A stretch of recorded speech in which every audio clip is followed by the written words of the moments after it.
Manje sekumele sicashe ngoba nina nihlulwa ukuzibamba. Ngikhuluma nani.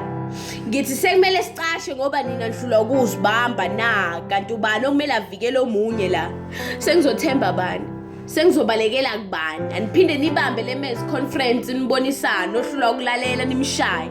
Phela ngeke sihlalele ovalweni sisaba ukuthathwa singavumanga siyobulalelwa ezigalweni nomuntu okuthembisa uthando sevela kuphenduka umbulala esikhaleni.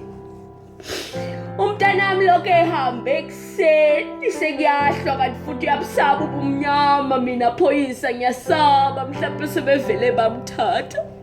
Selokhu liphumile ilanga manje sekuzovela inyanga ngoba bengikuthuma into encane kangaka. Yini esikwenza uthatha isikhathi eside kangaka? Cha ngibongi ngolaka ngifuna ukwazi awuvelelwanga ngayinkinga njengoba ungakabuyi la ekhaya. Ngifuna isiqiniseko sokuthi uyatholakala. Ingabe ubhekela ubani kulobu umnyama cha. Phoyise yami ingane ayihambi ngobumnyama. Mhlawumbe bamthathile umntanami lapho bengamlimazi inkosi yami ngiyasaba. Mhlawumbe uhlulekile ukubaleka noma mhlawumbe bamthathe esathu uyabaleka.